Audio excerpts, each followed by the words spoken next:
Damn intro music never gets old, man. Welcome to another episode of the Great Canadian Hockey Podcast. For me and my co-host, Aidan Serra, I'm James Parisi. And we're kind of slapping coming into this one, episode 11. Episode 11, the kids are feeling good. I've had a bit of a day, but nice little drive home, little McDonald's order, come back, pet my cat. Just coming in feeling good. I'm ready to go. How you doing, man? Dude, it's never been McDonald's. Never. It's Don's, I've heard McD's, but no, not McDonald's. I gotta stop you there. I don't take issue with much of what you Hey, what say, but about Donnie's? Because I use Donnie's often. I don't use McDonald's, but I'll use Donnie's often. if you're using it ironically, anything flies if you're trying to just make it a joke. But if you're unironically asking me like, hey, do you want to go get McDonald's? I don't know. I'm saying no just because you called it that. Okay, well, situationally, me and my friends sitting in a basement as teenagers, laughing about random stuff, watching Star Wars, and we're yelling, Doonies! Doonies! And we all corral into a vehicle and go through the Donnie's drive-through. Are you sober? Yes. Yeah. I don't know. I'd still, you know, I'd still feel a little bit awkward. See, Like because I wasn't you're sober every saying, time, but well, you're saying like, oh, me and my friends as teenagers, and I know for you that's like way back in the days, and for me it's like I haven't been a teenager for all of like 28 days or something. So it's I know in your head it's like, oh, when we were teenagers, and that's some time when you were younger. But to me, bro, it's only been 5 years. Don't make me feel old. yeah, no, you are old. But the older I get, the more I'll go into my Clooney years, my Silver Fox era. I'm gonna age gracefully like a fine wine. It's a good thing that this is an audio podcast and nobody can see you as you say Clooney years, because the contrast between the words and the picture would have made for some easy jokes in the comments, I think. Camera quality, bro. Trust me. Trust me. Well, what's new with you, man? What's been going on? Uh, it, my team's on the road this month, so it's been, you know, catching up on stuff in the office is always fun, but I live on the games, so I'm looking forward to February 4th. That's the next home game we got, and I'm just eagerly waiting for it to come around. Nice, nice. We love to hear it. We love to hear it. Yeah, that team is a significant portion of your life. You might as well get a Blackfalds Bulldogs logo tattooed like straight across your chest like you're Superman. I could be into that. Yeah, well, it's that, and that's kind of what happens when you move for two things, and one of them's a job, right? That job becomes a pretty big part of day to day. Me and Caitlin's relationship turned 3 as well this week, which is a Ooh, fun monument. I've never hit that number. You're doing better than I am. Yeah, yeah. On Okay, well, on Monday, so well, that was big. preemptive congratulations, or no, post after post congratulations. It's not posthumous because you're not dead. Belated, Okay, yeah. belated. Yeah. If you guys broke up, it would be posthumous because then the relationship would be Yes. dead. I think that's accurate. Yeah. Okay. Well, okay, before we dive into some hockey, I guess what the only thing new for me really is yeah, just been working lots, writing lots of stories, hanging out with my cats. Oh, my cats are just great lately. Those are such cheery little dudes. Like Mina and Marvin that's my family, bro. Like I love those cats. Uh yeah, just trying to plan out my summer, plan out my like Whistler guys trips, concert trips, stuff like that. Spending all of my money before I make it.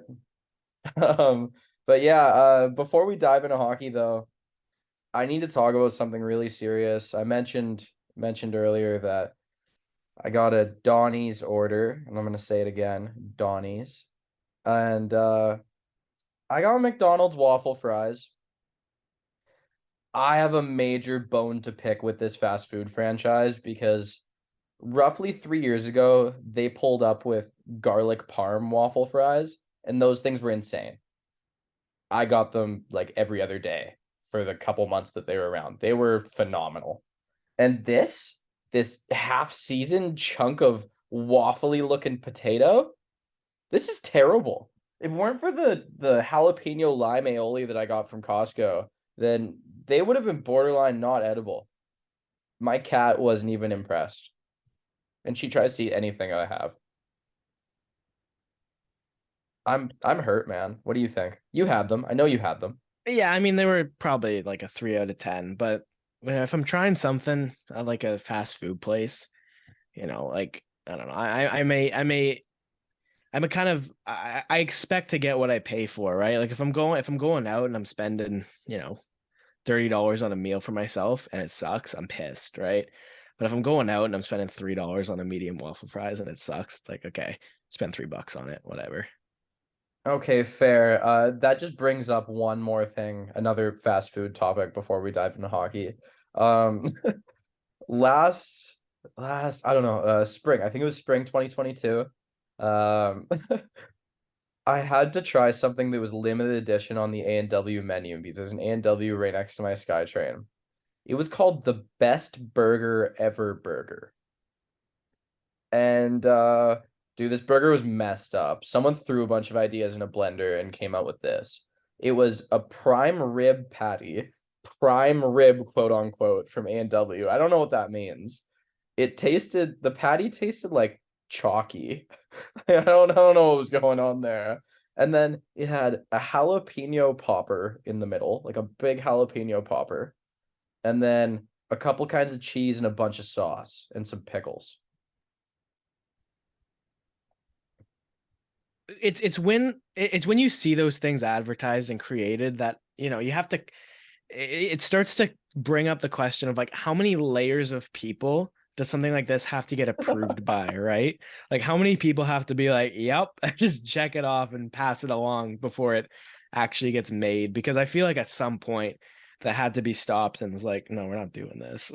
Like, are they not in the boardroom going, yeah, the best burger ever burger. This is it. People are gonna love this. Well, sometimes I see like food products going out and I'm like, that might have been a good idea when you were maybe you're indulging in something and you have the munchies.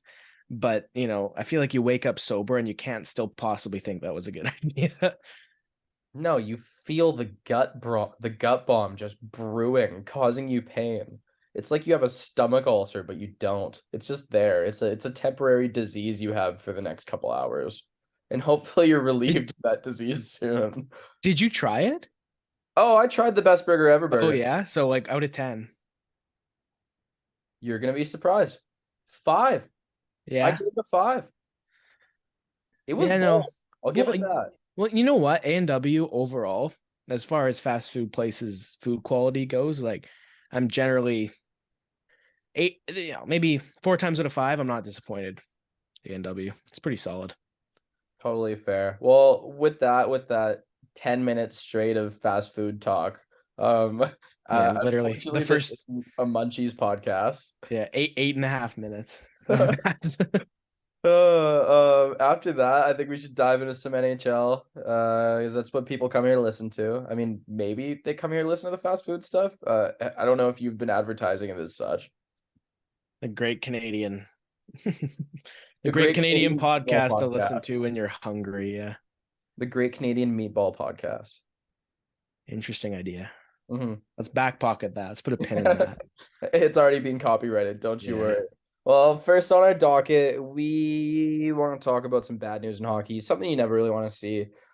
Max Pacioretty is down again. You want to break that down and I'll give you some thoughts on it? Yeah, well, I mean, Carolina kind of knew he was gonna come back. I think January was actually early for his initial like return. When they got him, it was kind of like oh, he's gonna be back after the trade deadline. Like you're basically getting this guy for the playoffs.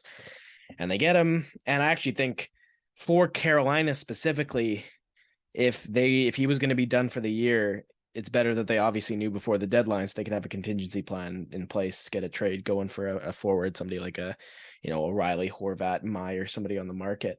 But for Pacioretty, it's really disappointing, right? Like somebody who is as good as he is to get traded, you know, get traded in one of those trades where the team trading you is giving the team receiving you something so that they'll take you right? That sucks. And Pacioretty, even last year, injury season, he was injured throughout the season, still managed to play 39 games at 37 points, right? Very respectable numbers. And honestly, he was one of the reasons that I had the Carolina Hurricanes in the Stanley Cup final in my preseason predictions. Like he's somebody that, if he steps into the playoffs, he can be a first line left winger. And obviously, I'm not saying he's going to be a Conn Smythe guy, but as good as that team was, I kind of saw him being one of the contributing factors to them going over the top. And so for him to come back from a long injury, play 5 games and go down again, that sucks. And you gotta feel for him in that situation. Well, you mentioned that he'd be that dynamite winger to add to your top 6. That's especially needed right now because they've had a pretty slow, streaky season from Teuvo Teravainen, who's usually a regular contributor on that offense. So that was something they really needed. He Yeah, was it's never a goal scorer first, but regardless of that, 4 goals in 36 games on Teravainen's part doesn't look great. And I don't we can talk about him at length maybe another time, but the expensive offer sheet, Jesperi Kotkaniemi is also not having an offensive season the way they thought. Like Kotkaniemi's, he's 22 now. He's drafted in 2018. Like it's time if he's gonna be that guy. He's got to be that guy soon, and he continues to kind of not be. And for the Hurricanes, it's really Natchez, isn't it? That's saving them, because even somebody oh yeah. like Seth Jarvis, who after his rookie year, you maybe had banking on him taking a huge step forward. He hasn't taken that step forward. Sebastian Aho is as steady gets, 40 points in 39 games. But with scoring up this season, if you told me there was going to be whatever, over 10 or wherever we're at now, 10 to 15, 100-point scores in the NHL this season, I would be shocked if you told me Sebastian Aho wasn't going to be one of them, and he's well off that pace, right? So it's really the emergence of Natchez that's saving that Hurricanes team offensively. And you maybe thought the return of Pacioretty was going to contribute to that as well, and it sucks for them that it's kind of screeched to the halt so soon. I guess one little note on Kotkaniemi for me before we move on. I have a really hard time being mad at the guy because he just looks like such a nice dude. Yeah, no, You totally. know, he looks like the kind of guy that you're sitting next to in a car ride, and he's just like laughing and telling stories and messing with people and just shooting it around. He just seems like a fun-loving guy. So, like maybe he never turns to that offensive threat that his contract warrants him being, or even just a really good two-way center, which his contract also pays him to do for a lot of years. Um, but he could just be a really good locker room guy, just a really good expensive locker room guy. Yeah, he definitely kind of always seems to be happy wherever he's at, which good for him. But yeah, 7 goals and 16 points on the year is definitely a little bit of an underwhelming number for making almost $5 million and having been offer sheeted at over 6, right? But yeah, so Carolina, the team's always kind of been built around how strong their defense is. So maybe some of the offensive players not clicking isn't really gonna be a huge hindrance on them. But I'd be shocked if they don't go out and take a swing and on a forward at the deadline. Canes are going to be Especially, dangerous at the deadline. It's a fact. yeah, especially Nino Niederreiter having moved on in the summer can't be understated either. He was a huge contributor to that team in, offense, defense, special teams as well. I have to bring this up because I haven't brought this up ever to you or on this podcast, and which is crazy because I've brought up most of my funny little hockey isms to you at some point or another, usually at length. But back in NHL 13 or 14, me and my friends would play all the time, and I would play as the Canes, and they were not great. Like it was a Cam Ward, Eric Stahl show, and I was scoring on people with Chris Terry. Um, Chris Terry is not dynamic, but I was having fun with him. Um, every time I scored, I had this cheer that I made up. It's quick, short and sweet. 1, 2, 3, Caniac TV. Please don't ever clip that. It's so corny and terrible, but I loved it. I How old? absolutely How old were you? NHL 13 and 14, I was 14, 15. Okay, so I guess just like young enough that you shouldn't be embarrassed by it now, right? Like Oh, I you're did way more embarrassing things at that age. yeah, like you're 16, 17, that's when you start you know, that's when it starts being things you can maybe still be embarrassed about. But you can dismiss the behavior of a 14-year-old and just be like, oh yeah, whatever. But no, if I heard you say that now, I'd have secondhand embarrassment for you for sure. Understandable. And on that note, we'll move on. We'll talk about Johnny Gaudreau, Johnny Hockey, in his return to Calgary. I thought that video of Blue Jackets players booing him when he touched the puck at their morning skate or practice or whatever, I thought that was hilarious. They're quote unquote getting him ready for the booze. Like that was awesome. That's great hockey content. I do like that level of self-awareness on everybody's part that, like, it's gonna happen. I'm torn in a way because, like, I understand why you're booing a player that, obviously turned down what was reported to be more money to stay with your team to go elsewhere. At the same time, his service to the Calgary Flames Reported, also, not confirmed. yeah, and his service to the Calgary Flames also can't be understated. So there's two sides to the coin for sure.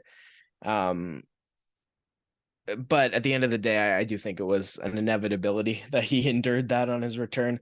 Didn't have a great game and they lost in overtime. So I guess the Calgary Flames fans had the last laugh. I did make a note. I made a comment on a couple of posts.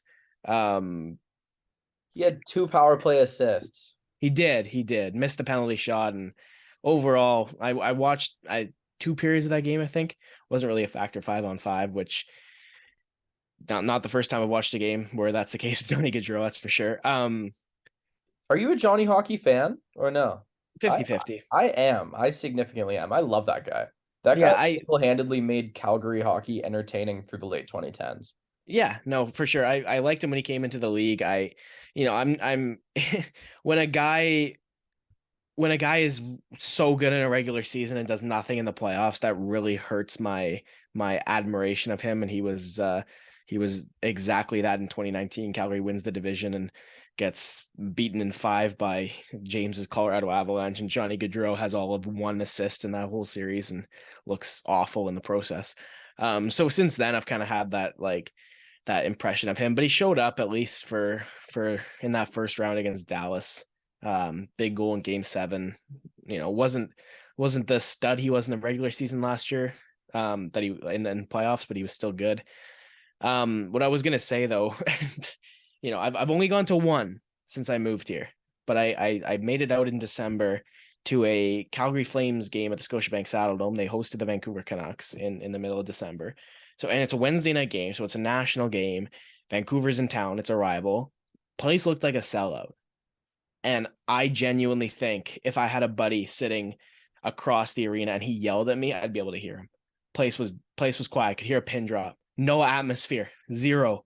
So it was jarring to me to actually be able to hear the fans in Calgary, because it was like a sharp contrast to what I had endured when I was there the previous month. You watch playoff games and it's loud in there during the playoffs, but aside from that, you really don't hear much. You really don't hear much when you're in that building. And even going to some Canucks games in some seasons where they were,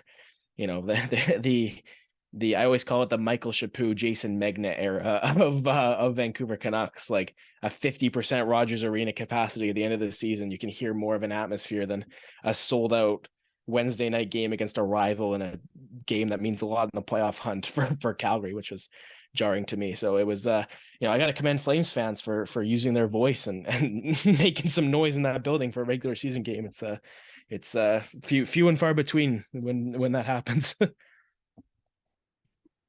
Yeah, it's an interesting fan base. Like they're passionate, but there's something to be I haven't been there, but there's something to be said for that arena too, isn't it? Isn't it like the steepest arena in sports? Like if you slip down those stairs in the upper bowl, you're dead. I definitely felt that. It was also like the proportion of the lower bowl to upper bowl was also weird. Like the lower bowl was very small and the upper bowl was bigger, which you're kind of going to get, especially on the sides where the saddle dome, arches up. Yeah, anyhow, I understand booing Johnny Gaudreau. I do, but Calgary Flames fans' interpretation that their team is going to be better this year than last year is obviously being incorrect as well. So as much as Gaudreau is going to miss the playoffs in Columbus, I'm not saying he's going to have the last laugh, but it's not like Calgary is. Yeah, I saw something on my phone that I have yet to confirm that says Nazem Kadri may have frosted tips right now. So Oh, yeah, so that could turn the season around. You don't know. That is possible. I had a close friend one time that was like planning on doing that, and we were trying to get him to do it for a while because we just were so ready for him to look terrible. And then he got him and he actually looked pretty good. And it was, it was kind of disappointing that he did because I was, you hear a buddy, it's like, oh, I'm gonna go get frosted tips. You want it to look awful, right? You want to be able to make fun of him for it, and then he comes back and he looks awesome. It's like, oh, come on, screw you. You were looking for some ammunition to absolutely bury your boy, and it did Totally. not work. Oh, it's like, oh man, why do you look so freaking sexy, man? But anyway, I digress. I digress. Shout out Hudson. Uh, Um, yeah, shout out Hudson. yeah. Nice try, Aiden. You wish. You wish. All right, well, moving on. It was just a couple short episodes ago where you and I were like, yeah, we don't talk about our teams too often to avoid it just being a Canucks and Abs podcast. And what is this? 4 episodes in a row we're talking about Canucks stuff, but we can't stop. The news just keeps coming. Yeah, well, last episode was definitely probably the longest we talked about one of our teams because you had a pretty sizable McKinnon segment, and I had a pretty sizable I'm gonna just rip everything apart My segment. McKinnon segment wasn't a segment; it was an opus. That was an opus for my love Yeah. for that man. Yeah, that's fair. Um, yeah, Vancouver continues to, like, tonight, for instance, we're recording this late Wednesday or late Tuesday, early Wednesday. So we've had the Yeah, Canucks yeah. What first time game. is it for you right now, Aiden? I don't want to say it. But it's it's Tuesday for James, or I guess no, it is Wednesday for you now too. We started, it was Tuesday for James and Wednesday for me. It is now Wednesday in the AM for both of us. But previously Vancouver beat Chicago 5-2, but it takes less than 5 minutes of game time for a jersey to hit the ice in Vancouver. Um, I'm not totally surprised about that. I have to commend, Vancouver Canucks fans often aren't really a fan base. I'm gonna commend very often because there's a lot of negativity in the market in general. There's a lot of negativity on social media in general. There's often hostility towards reporters, and like we're both in the market, James, and we don't need to get into it, but I know you and I have both felt it as professional media in that market. So um I do have to commend the whole Canucks fan base for really standing with Bruce Boudreau, because at the end of the day, like, how often do you see a team that's so below their expectations have a coach that's still so beloved? Like, most of the time, like in a situation like this in Vancouver where the team is performing so much worse than they were supposed to do this season, you have the fans, you have the players turning on the coach. It was completely the opposite, and everybody showed their love for Boudreau right till the end. And it was nice to see him get the send off in Vancouver. And while I'm commending the fans for how they treated him, you gotta it's the opposite for the organization, because at the end of the day, the way this was very publicly handled, Bruce, it definitely had a toll on him, and it's really disappointing to see somebody who, by every indication is nothing but a nothing but a superb guy have to go through something like that. Yeah, it hurt. Like this city definitely fell in love with Brucey. I affectionately call him Brucey, and I'm not even a Canucks fan. Like the amount of times I've been out with my buddies after a game, and we're just leading chants of Bruce, there it is. Just leading the chants. Walking around downtown, hitting a couple local spots and just chanting it. And you Oh, chant it, people chant back. oh yeah, no, like the it was the first, I went to the first game after he was hired. They beat the LA Kings last year. Me and one of the guys we graduated with, James, Braden Ursel, we were at that game together, and we're on the SkyTrain after, and it is like ringing throughout both the SkyTrain station, and then is ringing throughout the SkyTrain as we're going back. We're going back east, out of Vancouver. It was nuts. And like I definitely bought into their playoff push last year. Um and I bought into what he was doing to that team. But and I'm not saying a mid-season coaching change was the wrong decision. I'm not saying he should have been brought back next year at all. I'm just saying there was a better way to handle it, and it's disappointing to see again somebody that Wait. I want you to say it. I think the midseason coaching change was a joke. You look at the financials of this team that goes off nonstop about, well, everyone's going off nonstop about, oh, they have to make money. This is why we can't invest in a rebuild. But you're paying how much to your coaching staff to Travis Green, Bruce Boudreau, and Rick Tocchet all at once? I don't even really want to entertain the notion that like the Canucks are in a financially bad place and that's why they can't do a rebuild, because that's a joke. It's a complete joke. It's a multi-million-dollar organization. The team's value, the team's revenue. It's like, like it really annoys me sometimes when a company has their revenue go down and then that is viewed as the company's losing money. Like, no, the Vancouver Canucks organization, they could pay 10 more coaches. They're not going to lose money this season. Okay. And until they lose money, it's not a money problem. Right. So you can say all you want about, oh, they can't invest in a rebuild. It's like, no, James, like I know I said it last week. It is it's it's greediness of the people that stand to make money from those playoff games of revenue, those two playoff games. Yeah, no, the games 3 and 4 that you're going to play before you're knocked out in the first round, right? It is the people that stand to make money from that are making decisions going towards that, and it's not fair. No, to me, you make a coaching change when you need to make a coaching change, right? Like I did. It depends what you want, right? Because if you make the coaching change when they're struggling at the beginning of the season, then the argument can still be made, oh, you still want to make the playoffs and you weren't going to make the playoffs with this guy. If you make the coaching change at the end of the season, you've obviously, we didn't make the playoffs, so we're going to change something for next year. It's January 25th. They're not making the playoffs. I don't care. They're not.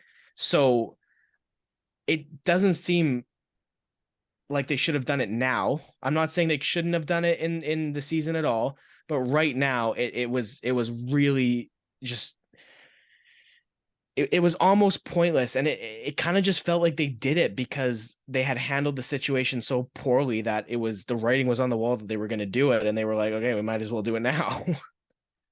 Quick sidebar. I have a visual memory and imagination, so every time someone says the writing is on the wall, I picture in my head some kid or some person drawing something on the wall and saying, "Look, see? This is what it is." So every time someone says the writing is on the wall or the writing was on the wall, I picture that. There's someone drawing on a wall in my brain and looking over and going, "See? Look." Well, and this will tell you exactly what kind of person I am. But I say that and I'm looking over and I can see on my shelf where the vinyl record of The Wall by Pink Floyd is. Like, I'm looking at it. I can see the spine of it. I recognize it on the left there. So that's what I think of when I hear somebody say that phrase is the album cover. Yeah, so it's and we've committed enough time to the Canucks kind of in the last couple of weeks. I'm not done yet. What do you? I think Rick Tocchet and Sergei Gonchar and Adam Foote might be the coolest coaching staff in the league. I really like the idea of bringing in Gonchar and Foote because the way they were as players is exactly how this defense core has to transition into playing. So it's a sensible decision. But James, I guess my point right now is like I don't see any of this having any sort of meaningful change or impact. Like I do not think this change is making them a cup contender with this core. This change is not making them a playoff team with this core. This just change, unless Rick Tocchet can pull off a miracle, which he did in Pittsburgh with Phil Kessel, right? But unless he can pull off a similar miracle, You got the Yotes to the playoffs too. He did the bubble season, so calm down. But and Darcy Kemper was also most of that. Yeah, literally, yeah. Because they didn't finish in the playoffs, but they had to beat Nashville in that qualifying round. And I digress. JT Miller is a problem to me. His attitude is a problem. His lack of effort on the ice is a problem. His lack of effort to be an agreeable human being off the ice is a problem.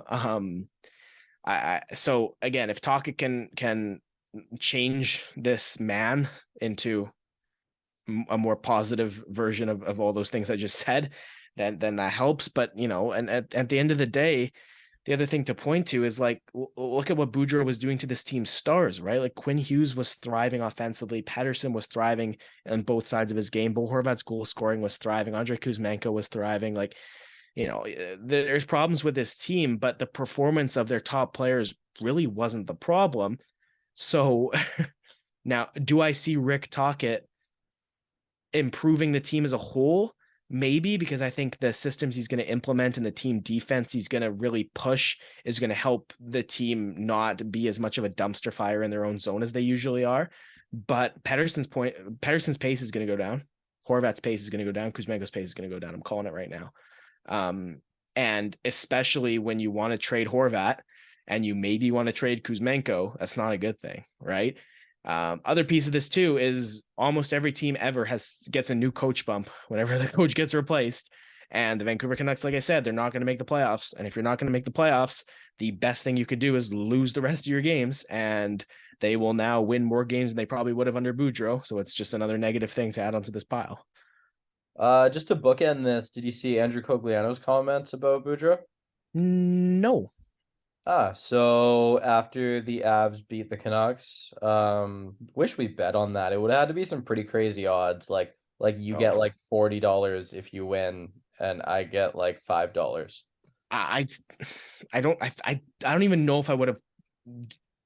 I don't even know if I would have put $5 on the line if you were gonna give me 40 in return on that game. I genuinely think I don't do it. It would have to be more than that.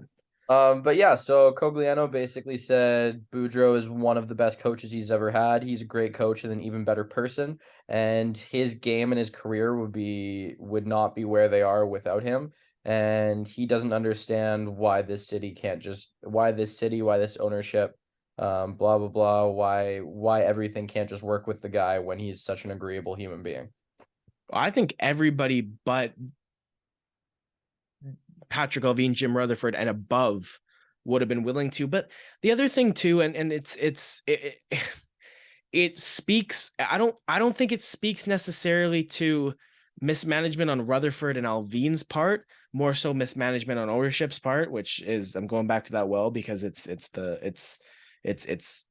that's what I see the problem with this team is.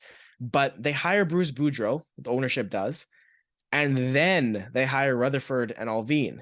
So Boudreau was never their guy. Do you know what I mean? Like Rutherford and Allvin were always going to bring in their coach. Jim Rutherford and Rick Tocchet know each other from Pittsburgh, so you can see the connection made there. Rutherford and Allvin came into an organization that had just hired a new head coach in Boudreau. On an interim basis, I actually don't think they would have had plans to bring him back this year at all, but because of the success that he had with the team last year and because of the popularity in the market, they felt like their hands were tied and they had to bring him back. So really, like at the end of the day, there was a laundry list of things that Jim Rutherford and Patrick Allvin could have done better in this situation. But I genuinely think that there's a case to be made that Francesco Aquilini put them in a box and threw away the key, right? Like it again. I got the quote. Go. So Andrew Cogliano says to Peter Baugh of The Athletic, who does great interviews, by the way, I don't know what's going on here, but I love Bruce. I think he's a great man. He cares about his players, he cares about his team, and he's a good coach. I have my thoughts on what's going on here with him on a personal level, and I don't think it's warranted. He's done a good job throughout the league. We had a lot of success in Anaheim, and I actually attribute a lot of my success in the league to him. So I owe him a lot, and I think he'll come out on top of this. He's a player's coach. He's very popular. It's good to see him getting that recognition. I really hope that if he desires another coaching job in the league, he gets one because he deserves one, right? He's a good coach and he's a good person. And I think everybody, I'm not the only Canucks fan in this world. I think every Canucks fan is really wishing him the best and genuinely from the bottom of my heart, I really hope he, I you know what I really want, James? I really want him to get a job next year. And the first time he comes to Vancouver, it's like 10-0. He wins. He just blows him out. That'd be hilarious. Completely agree, man. Yeah, it's I think he's gonna get like an assistant coaching job somewhere. If I had to guess, maybe next year, probably the year after. I think he takes a little bit of time away. Maybe it's more of an advisory role, but that guy loves the game too much. We saw the clip with him with tears in the eyes, giving the quick wave to the fans, and not wanting to draw attention to himself, but he knows how much the fans love him, so he had to give them a quick little salute. Yeah, it was really special. I think that guy loves the game too much to completely step back. I think an advisory role would end up being perfect for him, but. Yeah, I think we should move on. I know you wanted to talk about former first overall pick Owen Power a little bit after the guy has scored 2 goals, second one coming tonight. What do you have to say about that one, my man? Oh, finally is what I have to say, man. Like I picked Matty Beniers for the Calder at the beginning of the season, but it was a toss-up for me. It was really close. I struggled between Power and Beniers, and I know I said this in the last podcast. I always mandate my fantasy league, take a rookie, and my buddy took Beniers. I was going to take Beniers, my buddy took him first, so I was like, okay, I'll take Power. And his offensive production hadn't been really what I thought it was going to be this season. He hadn't scored in his first, I think, 42 games, but he finally scores the overtime winner a couple nights ago. He scores again tonight against the St. Louis Blues. So just, for Owen Power, I hope it's the start of a kind of a when it rains, it pours offensive goal output for him. Took him a while to get one, and he's already got his second. Hopefully it continues to flow for a guy that I really like. I think he's going to get almost overshadowed in Buffalo a little bit. Rasmus Dahlin's having an unreal season. Tage Thompson continues to have an unreal season. You've got Dylan Cousins taking a step into a bona fide star top six forward this year as well. Alex Tuck keeps getting better. Jack Quinn's only going to keep getting better. So you got this long list of guys in Buffalo. The goalies, Devin Levi, AJ Ukko-Pekka Luukkonen. Paterka. Paterka has been awesome this year as well. So the Sabres have a lot of storylines. They've got a lot of guys, and I just, so many other guys have had their limelight this year. Owen Power has definitely fallen under the radar, but first 2 goals of the season for the rookie's huge, and good to see him get it. Well, and just to add one more little thing to that, because I thought you broke it down really well. Only thing that I would like to mention is you look at the guy's minutes played. Those are tough minutes against top players. That's that can't be understated. He's a defenseman and he's playing defense and he's doing a damn good job of it. So props to him and all the best to him going forward. So next on our little list here, I added this one last minute while we were in our fast food talk. I just thought, oh, I think I want to talk about this. So Aidan, I want to ask you, and then I'll say I'll come up with something myself while you're talking.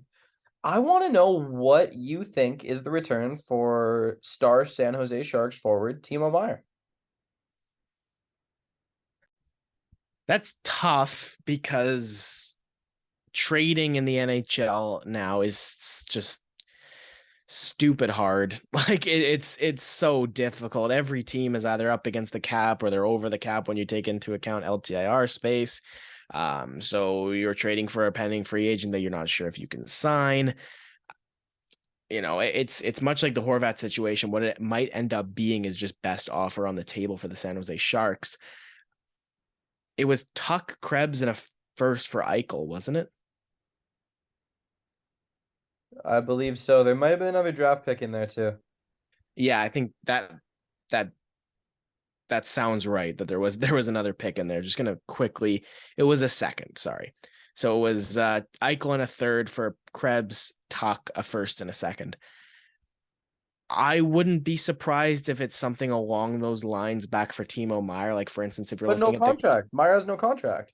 I know, but if you're looking at the Carolina Hurricanes, for instance, Pacioretty goes down. They're in a win now mode. So maybe it's something kind of like a Teravainen and Jarvis in a first, right? Something along those lines of a good roster player, a solid young player, and a first round pick, especially if you're the Carolina Hurricanes, right?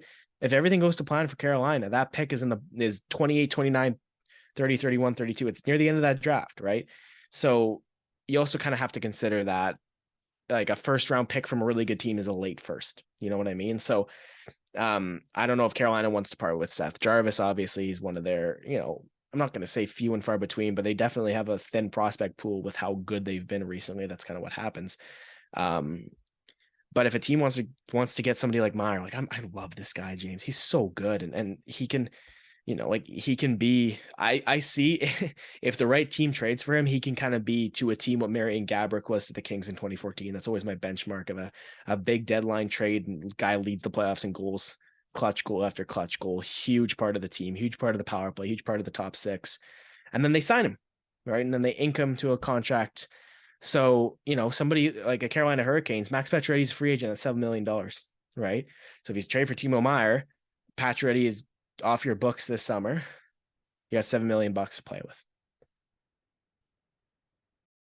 Yeah, I wanted to continue on this Carolina Hurricanes run you were going on there. So I was taking a little deep dive of their prospects pool. I couldn't help but notice something. If you're San Jose, you want a goalie of the future, do you not? Maybe a right now start growing with your young players goalie. Pyotr Kochetkov does not have a place as the starter or backup of the Hurricanes right now. That's a piece. That's a starting piece. That's a little bit. And then you get your draft picks. You get your other prospects. Other prospects could be a Jack Drury, a Ryan Suzuki, maybe even a spicy little Noel Gunler could help. I don't know.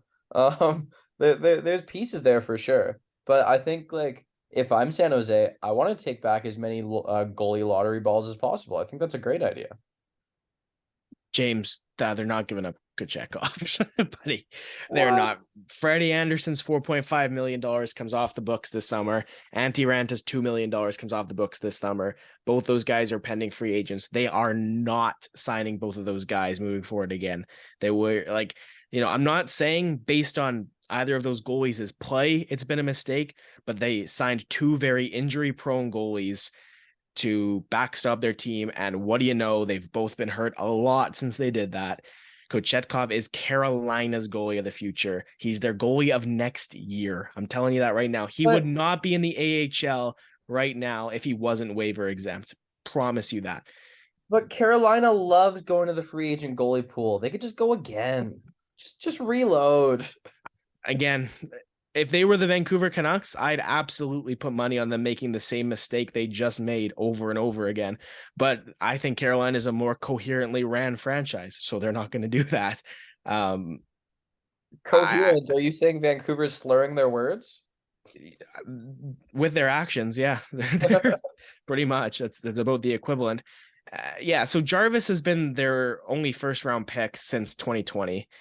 And I do like Noel Gunler. I think he's a good player. I'm a big fan. I was a big fan of Vasily Ponomarev. His development has continued to be pretty solid. Chicago Wolves this year, he's got 20 points in 32 games. When I watched him play when he was a youngster, I middle six forward is what he was screaming at me. One of those Pavel Zacha-esque second or third line center that can be interchangeable, second PK unit, second power play unit. That I don't think that's enough of a of a return for San Jose if he's going to be the main piece in the trade. That's kind of why I said Jarvis. He's got way more high end potential. 40 points in 68 games last year for Jarvis. He should be a pretty slam dunk top six forward, but it's not going to be Kochetkov. Yeah, the other one I was thinking was if you're the Rangers, you throw like a little Braden Schneider or action in there or something, maybe you get your draft pick because they might not be able to make it work financially for a Patrick Kane type. So I think it might be a little bit easier if you're the Rangers to get that as a rental. But if you're paying a ton of value, you want a guy who you can re-sign, and the Rangers do not have the cap space to re-sign. But they also have a lot of prospects. They've also got a laugh. They've got a Capo Caco, I see the Rangers probably giving up on one of the forwards before Schneider, as much as K-Andre Miller. Me too. And as much as K-Andre Miller is the guy on the back end as far as the Rangers' defenseman of the future, Braden Schneider shouldn't really be far off in that conversation. What's Adam Fox then?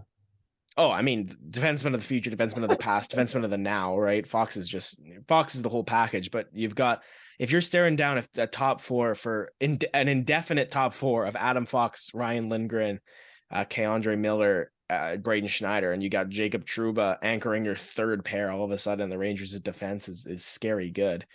Where it is, yeah, no kidding. Forwards, I think you've got enough forwards that one of Kakko, Lafreniere, Hedel, Kravtsov is definitely tradable. Vitaly Kravtsov definitely has the least value between all those guys, but I definitely think in a trade for Timo Meier, San Jose will be kind of looking at him and saying, we'll take on the project because of the potential, and that's what Kravtsov's got a lot of, his potential. Practically a throw in at that point. Yeah, it would have to be a very strong other piece from the New York Rangers to kind of help that along. But all things considered, I don't think we're barking up the right tree with the Rangers, to be completely honest with you. I don't see them, like you said, I don't see them making an investment in somebody right now that is going to walk in the summer. Okay, well, totally fair. Right before we move on from Timo Meier, quick, off the top of your head, what do you think are the top 3 trade destinations for him? We already both think Carolina. Yeah, Carolina Hurricanes, especially with the news of Max Pacioretty, right? Like I wouldn't maybe have them as such a clear number one without that. Number 2, this is going to be a sizzling hot take because there's a 0% chance that they're going to sign him after. And if they do, they're giving up somebody else. But I think the Toronto Maple Leafs, there is no way, zero, that this Maple Leafs roster is in the Eastern Conference Finals this year without something that is bolstering it. They've got a really nice Matthew Nye sitting in the NCAA that a lot of teams like. You might not even have to give up a really strong roster player. You can give up Nyes and then a B-list prospect or a B-tier roster player and the first round pick that they're going to hope is a late one for Timo Meier and get him. But even if they beat Tampa in the first round this year, they are not beating the Boston Bruins without some reinforcements. They're just not, period. Even with the reinforcements, they might not. But for the Toronto Maple Leafs, I beating Tampa, getting past the first round will feel like, it'll feel like a Stanley Cup in its own right for that city. But at the end of the day, is a 5-game second round exit really, really worth all this just for one playoff series win? You know what I mean? Like, as an Avs fan that watched his team get their heart broken in the second round 3 years in a row, it's not worth it. No, it's not. So Toronto's my number 2, and I think, I think Kyle Dubas has to kind of start having the thought in the back of his head, like, oh, I've been here for a while. We still haven't won a playoff series. I wonder how much longer I'm going to be here.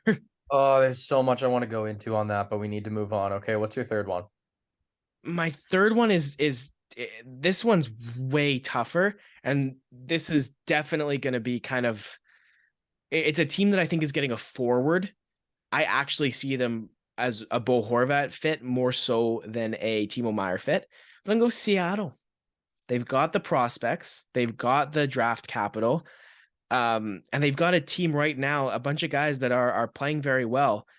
But on that forward core, Matty Beniers is probably the top guy. But, if you look at that forward core, who's a superstar? Beniers might be the closest thing to it. Not to discount Andre Burakovsky at all. Great player. Jordan Eberle's played amazing this year. Jared McCann's scoring a ton of goals. But they don't have a stud. Meier could be that stud. All right, my quick top 3. I've got the Hurricanes at number 2. My number 1, the New Jersey Devils. They've got the prospects. They've got an Alexander Holtz that's very tempting. They have draft picks. And they have room on their top wings for a guy to come in and just be a monster. So they have cap space. Like, dude, there is cap room there. You don't even have to fumble around and try and make the money work. It's there. You have to make a little bit of room, but not much. And then my number 3, New York Islanders. I really like that Islanders pick. I do, because they're a team that is competing and that needs the offensive reinforcements like they have kind of for a little while now. The reason Jersey passed through my head, and the reason that I didn't kind of delve into them is because I think that you're right about the cap space in the short term. But if you go and you look at how many contracts that team has expiring this summer, they have a lot of work to do already. So many of their guys are also young, right? Like you've got maybe, Damon Severson's expiring. He is maybe one of a handful. Dougie Hamilton maybe would be another. But most of that team isn't. Maybe like Jack Hughes, Nico Hischier entering their prime. Yes, Brad's in his prime. Nobody's really at the end of their prime, right? Nobody's really past their prime. So the Devils, to me, are a team that can be this good next year as well. So I don't know if they want to mortgage future assets away right now to get somebody like Timo Meier that is very much a win now move for a team that, as good as they are, is still so built for the future. Yeah, totally fair. I understand what you're getting at there. Yeah, I see what you mean. I still just think they're a tempting option. And one Mr. Elliot Friedman, I believe, brought them up as well. So yeah, I mean, usually he's smarter than we are. So I also saw real quick, I saw a post of people blaming Elliot Friedman for this whole Gaudreau situation in we need to Vancouver. acknowledge this, yeah. Yeah, just real quick. Stop that immediately. Elliot Friedman is an NHL insider. He's doing his job. Blame the sources that gave him the information. Don't blame the reporter for reporting on the information he got. And Very blame the people simply. making the decisions if you're looking for someone to blame. Yeah, exactly. There's there's a list of people here that might be at fault. Elliot Friedman's not on it. He's not near it. Screw off. All right, well, we took quite a bit of time there. We have one last little chunk of NHL action. Aidan, I don't really have too much to say on it. Not that I'm disregarding any of it or not supporting any of it. It's not all that. It's low-hanging fruit for me. You have anything to say on these matters? And those matters being Gary Bettman speaking on Yeah. tanking and the 2018 World Junior investigation. Yeah, if you're wondering, go look it up. He said there's no tanking because we have a weighted lottery. He's objectively wrong. That's, low-hanging fruit. Gary Bettman is wrong about something. Really don't see that needing to be a story.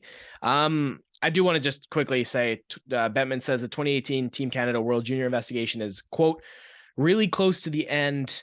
He said the investigation was not erased and the goal was to get it right.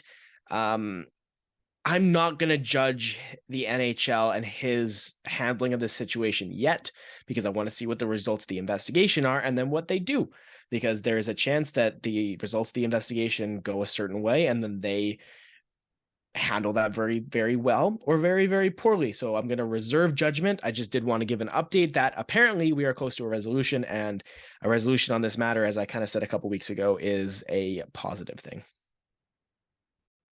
Yeah, I'll echo that. That's really all I've got to say on the matter. Resolution is positive. All right. Well, we're gonna head to junior, and it's time for. Damn, it'd be cool if we had some really fun, maybe Weather Network theme music for this. It's time for Aidan Serra's junior scouting report. Imagine if we had that. That'd be pretty cool. It would be cool if this was gonna be like this is 3 or 4 episodes in a row, but it's not like I'm doing this every week indefinitely. Did you ever see the People's Court? No. The People's Court? No, I don't think so. Okay, well, when we're done this pod, you have to look up the People's Court theme music, and I think that's what would suit it. Okay, I'll keep it in mind. We gotta get Gareth. We gotta get Gareth on that more so than me. But yeah. So I watched Braden Yeager play. A little bit underwhelmed. Definitely had a down game for him. Brandon Wheat Kings had 2 draft eligible players. Their goaltender, Bjarnason, was not able to play. I think the official team word was illness. A little birdie told me it was food poisoning, but that's, doesn't matter. Nate Danielson, however, did play. And Nate Danielson played very, very well, James. He was everything I wanted Braden Yeager to be, basically, when I watched him play on Saturday. every time he was on the ice, you really noticed him. He's a very intelligent passer. He picks up that puck, he picks up his head. You know, he can get it in the right side of the neutral zone and fire it diagonally across on the tape of his player on the left side, through bodies, through maze, through sticks. His offensive arsenal is really good. He uses his feet and his his hockey IQ to create space for himself. He uses his size to his advantage too. He's not the biggest guy in the world, but when he's carrying that puck through the neutral zone, he protects it really well with his body, the way he moves and the way he keeps his body between the player that's coming at him and the puck is really well. But one of the things that I really didn't know about him until I watched him was how good he was defensively as well. Like, he's really good on the penalty kill.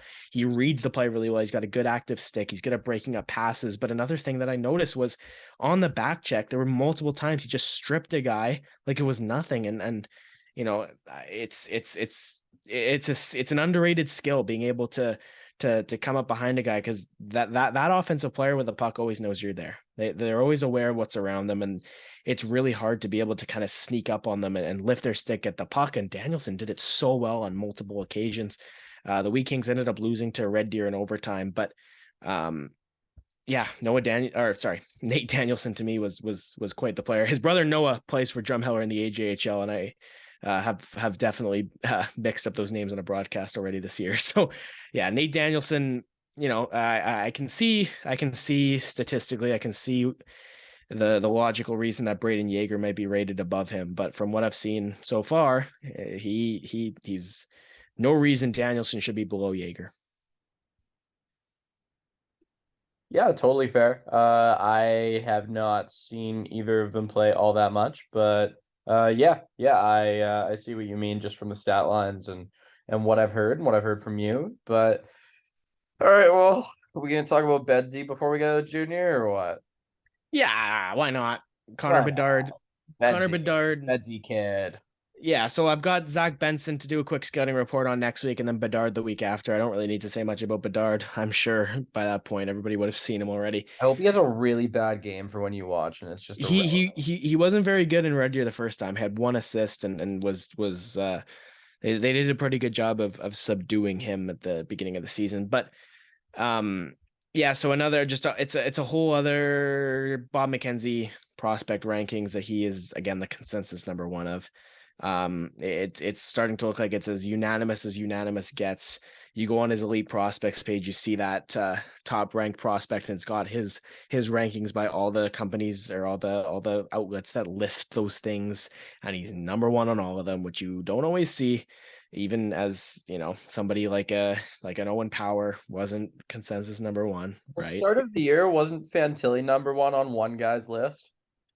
I don't think so, but I I want to say know Bedard was number two on one list, and I had no idea who it was. yeah, I know there was a lot of we'll see with that. I don't remember if there was a specific one. Where the movement has been in that really that 2 to 10 range. You've got Will Smith out of the U.S. National Development Program that skyrocketed up those rankings this year, making a real case for him to be a top 5 pick. But I really think the top picks in this draft should be the locks. I think the top 5, to me, the top 7 are all locks. It's Bedard, and then a group from 2 to 5 that includes Fantilli, Edward Shala, Leo Carlson, and Matvei Michkov. You can kind of rank those guys in the order that you prefer. I'd have Fantilli at 2 above the rest.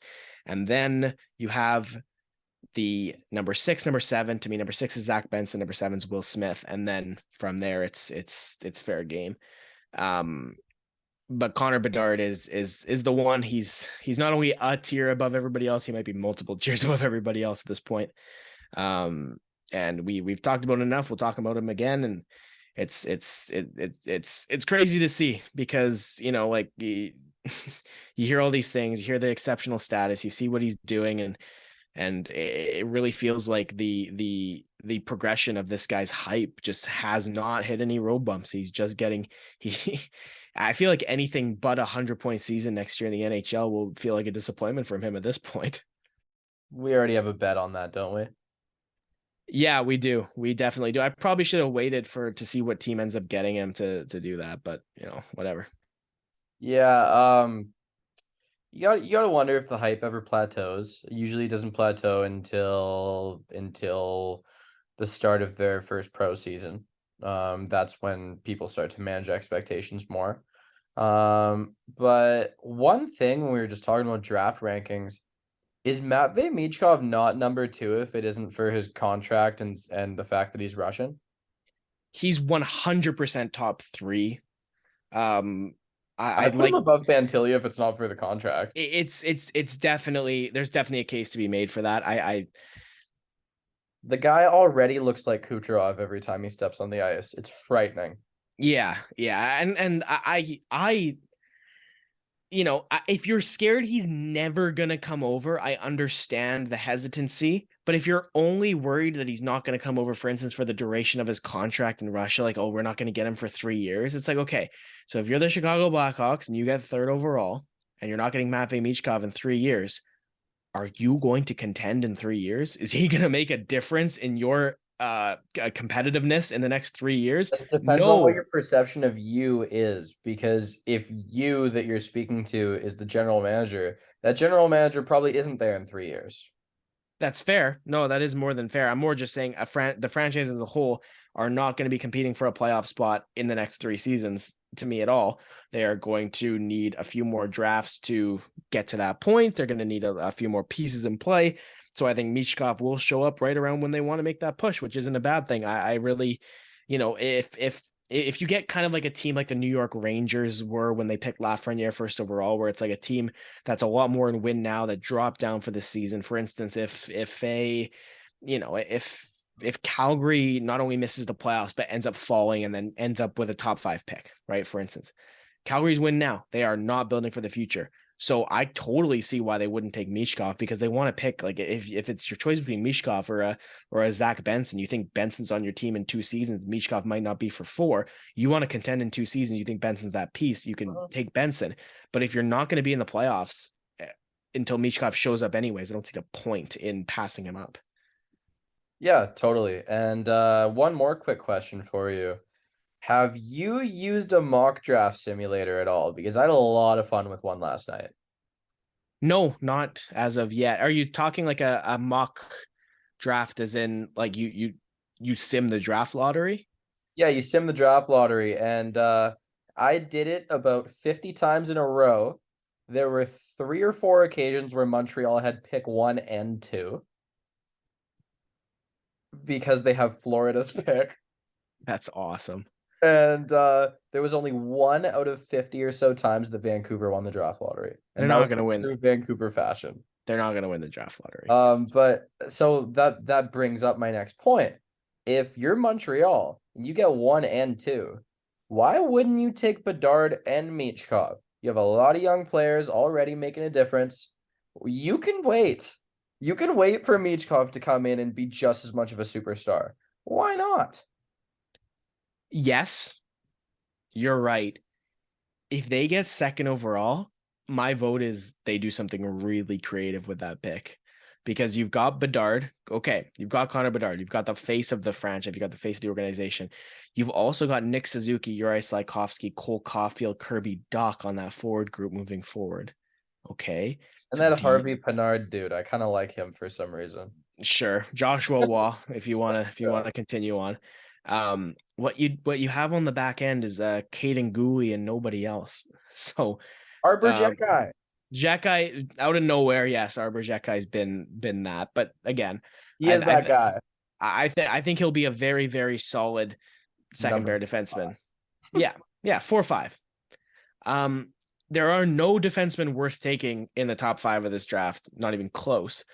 So do you pull a creative trade? Maybe with a team like New Jersey, who has a plethora of top-end defense prospects, right? Wouldn't New Jersey love an Edward Shala to play in that top 6? You know what I mean? Wouldn't New Jersey love a Matvei Michkov to step in, play with Jack Hughes and Jesper Bratt, right? Maybe a Buffalo Sabres. They've got Rasmus Dahlin. Rasmus Dahlin is going to be the guy. They've got a lot of other defense prospects, including Owen Power, but they've got a lot of forwards too. So you've got a ton of teams that have a variety of assets. and Montreal needs a defenseman. So I'm looking at that number 2 pick. You've got Bedard. You don't really need another forward. I don't know who their trading partner is, but do you go after a defenseman? Who's the wildest GM left in the league? Ooh. Because whoever that guy is, that's the dude who's trying to make the move. Yeah, no, totally. Like That's a I don't think tough. we have any of those left. No, there's nothing that comes to mind right away. Yeah, because it used to be back in the day, it was like, yeah, Bob Murray would try and do something crazy. Brian Burke would try and do something crazy. Garth Snow would sell his house buying lottery tickets to try and do something crazy. Yeah. Yeah. Well, if Montreal gets picks 1 and 2, they pick Bedard, they should try and turn number 2 into a young defenseman. That's my vote. But I don't know, I'm not paid enough money to figure out who and for what, but We're not paid any money to figure this out. no, Don't we're say not. enough. We're There's just nothing. There's zero money coming in. Let's not create that misconception. we're just here to vibe. And I must say the vibes are immaculate. All right, moving on. Moving on. All right. Well, before I use one of my few catchphrases, I know you have a little bit of Blackfalds Bulldogs stuff to talk about. Yeah. So again, context: AJHL. Blackfalds' first season was last year. James, you're from BC. You are a tracker, at least in the BCHL. You know how good those Penticton Vs always are. The AJHL has the equivalent to the Penticton Vs. They're called the Brooks Bandits. Brooks loves to win their national championships. They are frequently the winners of the league. They have the most players that are listed on the NHL Central Scouting Registry. They've got the entire team of players, all with NCAA commitments. They are a powerhouse. They are first place in the South Division. They beat the Blackfalds Bulldogs 17-0 at the beginning of the season last year. One of Blackfalds' first games as a franchise. They got pounded. Okay. This season, Blackfalds went into, this month. Stop. He's already dead. Yeah. So last weekend, Blackfalds goes into Brooks. They win 6-3. They've played 5 games against the first place Bandits this season. They've won twice, lost twice, and lost 1 in a shootout. They are 2-1 against a team that has not lost twice to anybody else in the league. And just a year after getting beaten 17-0 in their first meeting ever with the Brooks Bandits, this Blackfalds team is on paper leading this season series. Or sorry, obviously not yet, but 2-1. They have what I meant to say 500 record in their season series against Brooks, which is it's awesome to see from the Bulldogs. So I just wanted to shine a light on a big win for them. And you love to see it. It's a little bit of a AJHL David and Goliath moment. It's a good time. I mean, your Bulldogs have a better record than David, whoever David might be. Yeah, but it's not as bad as the expansion team that just lost 17-0 turning around, because the team is very different than it was at the beginning of last season. It is the 3rd place team in the South right now, beating the 1st place team in the South, but it is, the second year franchise becoming the first team this season to beat the Juggernauts twice, which is great for them. You love to see it. And well, it's time. I'm gonna say it. At this point, Aidan knows the exact words. He knows it word for word. He could practically sing along, but it would create some terrible audio, so we won't do that. I also don't want to. It wouldn't be the Great Canadian Hockey Podcast without a couple great games to play. So without further ado, let's get after it. Put a little spin on it that time. You like that? No comment. No comment. Okay. All right. This guy's stone cold. It's hard to get something out of him right now. So we're gonna do some career trajectories. And the first one, I will be in shock and awe and amused if you don't get it. This player played from the 05-06 season until last season. His career goes the Colorado Avalanche, the LA Kings, the Vancouver Canucks, the Arizona Coyotes, the Nashville Predators, the Calgary Flames, and the Vancouver Canucks. Who do you got? It's Brad Richardson, man. Yeah, I thought Oh, so. I knew that would be an easy one for you. I really liked him. Hmm. All around solid player. Yeah, he was just always a likable guy. It's never really did anything that really pissed anyone off all that much from what I could tell. All right, player number 2. This is a fun one. I like this one. This player came to my mind as I was walking from my car to Starbucks before work. And because that's what a hockey nerd does, is random player names just pop into your head. And you're like, "Oh yeah, that guy. Yeah, he existed. Cool." So, this player played in the NHL from the 2000-2001 season until the 12-13 season. And so his career went the Toronto Maple Leafs, the Pittsburgh Penguins, the LA Kings, the Carolina Hurricanes, the New Jersey Devils, the Winnipeg Jets. Never the Atlanta Thrashers, eh? Yeah, never the Atlanta Thrashers. Oh, my apologies. One last little New Jersey Devils stint at the end. I thought that was reversed. Hockey DB put me in the blender for a sec. So at Oh, the end, it's Devils, Jets, Devils. okay. I was just gonna clarify that it was a second trip back to Jersey. Okay. Oh, I love this moment. I love when you start to see a little bit of fear, a little bit of loss in his eyes. Yeah, I'm just trying to run through my head here. Let me know when you're ready for your one hint per player. Because I think the hint will really help, but I want you to put an honest effort in before you ask for the hint. And I can see your gears turning, so it is an honest effort so far. Yeah, maybe on a different day I sit here for longer and I continue to ponder this one, but I haven't used many hints kind of in the history of the trivia segments here, so I don't really feel bad about going to the hint well for this one. Okay, sounds good. And we should also note that it is 2:30 a.m. for Aidan right now, and he's had a long day. So, um, yeah, like I don't expect him to operate at 100%, much like for a lot of the questions he's asked me, I was not running it even 30%. But yeah, so the hint is in one of the last few seasons of this player's career, he went on a run to the Stanley Cup Finals with a team.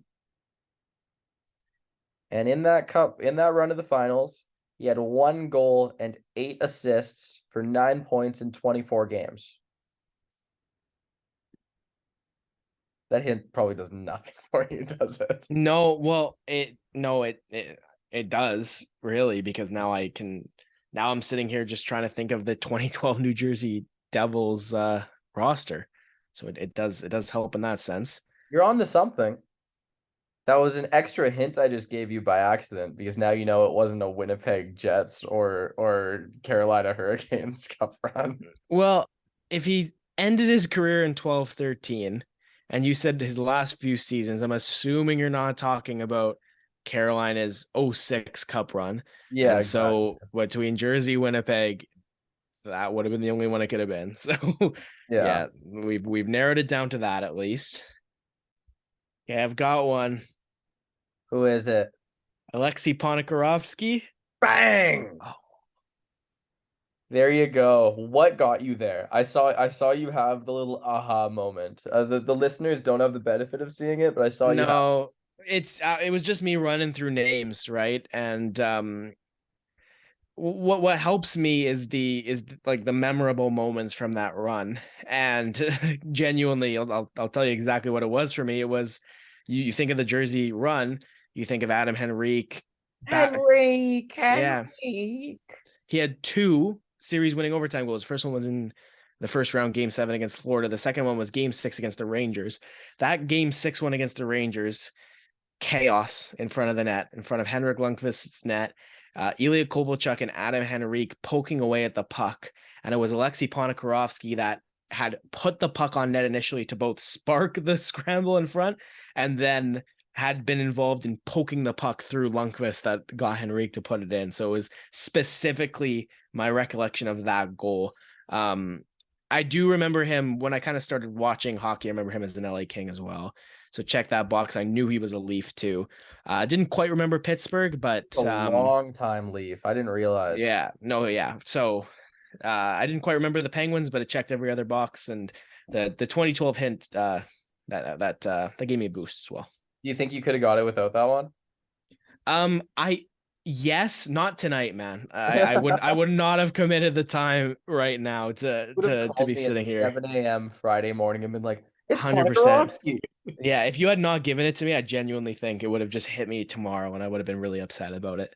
All right, well, we're going on to our third player, and this is a fun one. I honestly think this is easier than the last one. Just because, yeah, it just is. I'm not going to spoil it at all. Okay, so this player played from the 99-2000 season up to the 16-17 season. His career went Montreal Canadiens, Dallas Stars, Washington Capitals, Phoenix Coyotes, Nashville Predators.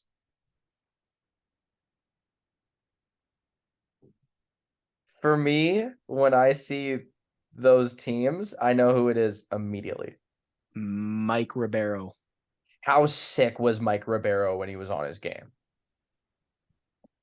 I could appreciate his skill. I was never a huge fan of his. Like I just something about his play kind of rubbed me the wrong way a little bit. I don't know what it was. He yeah, something about him I wasn't a huge fan of, but yeah, I always respected the output. I remember, obviously I remember him in Montreal. I remember him in Dallas. I remember that shootout goal he scored, kind of pulling the puck between his legs and then one-handing it in. That was a sweet shootout goal. I remember him in Washington because I remember he scored. It was one of those years that Washington was definitely supposed to win their second round series, and he scored like a huge goal in Game 5 in overtime or something against the Rangers to win them that game, to like put them up 3-2 in a series that they ultimately lost in 7, which happened Yeah, that was numerous one times. of his 2 points in that series. Yeah, I remember the goal. It's like a rebound in front that he just kind of swept in, and yeah. So yeah, no, Ribeiro. James, I don't think I've given that to you on the podcast, but it definitely crossed my mind to use that one on you, and I must just not have done it. So it was a little bit easier for me just because I think that is one of the players I had considered giving you, and then just picked somebody else instead at one point. If I hear Montreal, Dallas, Washington, I know who it is right away. Yeah, I had it. I did have it there as well. Okay, so one crazy thing about Mike Ribeiro, looking at his career stats, his second year in junior, he had just been drafted second round of Montreal, 45th overall, second year in junior for the Rouyn-Noranda Huskies. 69 games played, nice. 67 goals, 100 assists for 167 points. What is that? What the hell is that? That's gross. Like, could you imagine being a defenseman and having Mike Ribeiro come in on you that year? Ugh. Yeah, and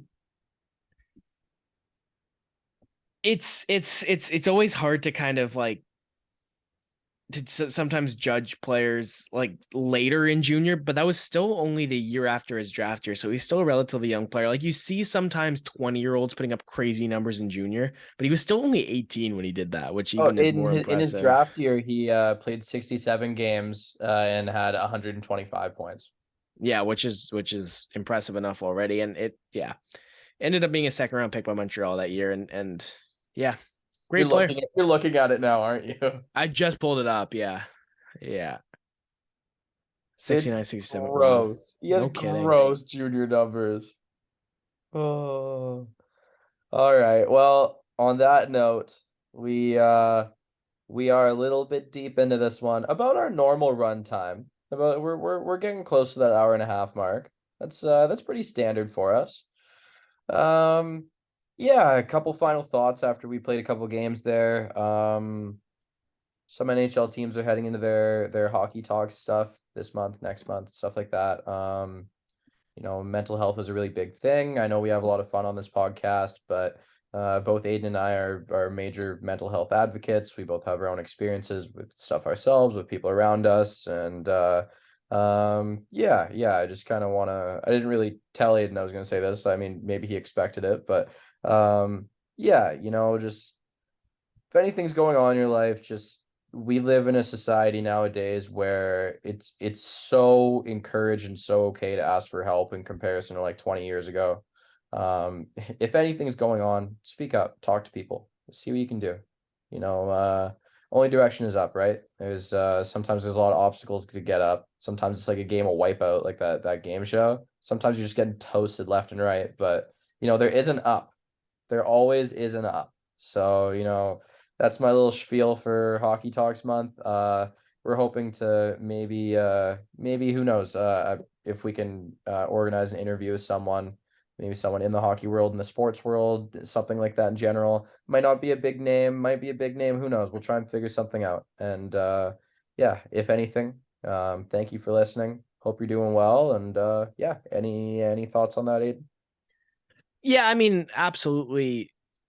I think a mental health interview in around the world of hockey is something we definitely want to do. Like mental health in general is obviously something that you mentioned already. The access to it, the access to mental health support is improving, and like you said, the resources that are out there now are more than have ever been out there before. Well, what I will say is hockey is kind of catching up in that. I've found in my experience, but yeah, I it's still, this is episode 11. Maybe if we've been doing this a little bit longer, we would have done a little bit of a bigger thing around Hockey Talks this month. Honestly, it's something that's important to both of us. But yeah, I guess the parting thought of reach out if you need it, and support the mental health services around you if needed as well is a good piece to close on. Definitely couldn't have said it better myself, man. And without further ado, thank you for listening. Let's roll that outro. Cheers, guys.